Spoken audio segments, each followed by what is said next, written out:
Who's going to harm you if you're eager to do good? But even if you should suffer for what is right, you are blessed. Do not fear their threats. Do not be frightened, but in your hearts reverence Christ as Lord. 1 Peter 3, 13 and 15. You know, the early Christians went through a lot of persecution. In fact, all the disciples except the Apostle John died for their faith. Peter says here that he's writing to Christians who might well face death. They might be killed for their boldness. At that time, Christians were being hunted down and persecuted and put to death. To be bold and speaking what the living God has said we should speak and be faithful to His call, even unto death, that's the consequence.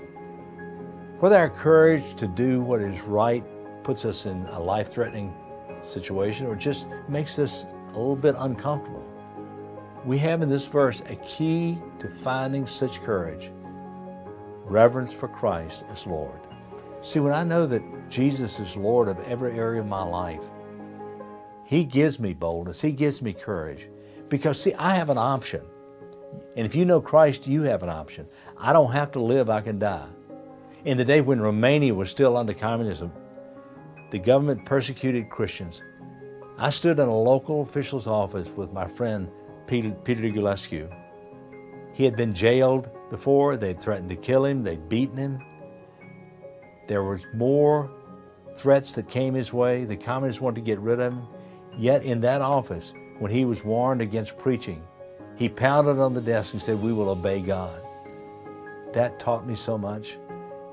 I was ready to go. I wanted to go home. I wanted to see my family. But when I knew who was representing me, I had no choice but to preach. After the revolution, standing in a city square where thousands, estimated 75,000 people were there, I had the privilege of preaching the gospel for the first time over national television in Romania. It was a wonderful time.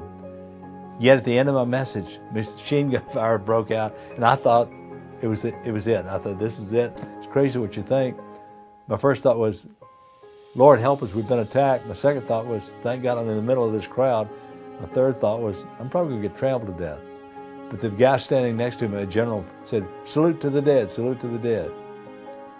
But boldness took me there. I had some second thoughts without question. It was a fearful moment. But God gave me strength, and I'm thankful for that experience. See, when Jesus is Lord of our lives, we're accountable to Him. He's the one that we're representing, and that's how we want to live.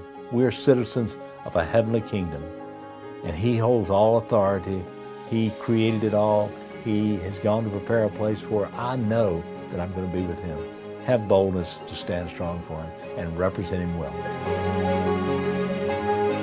Quality leather serves you nearly forever. Choose Weaver leather for equine, livestock, arborist, craft supplies, tool belts.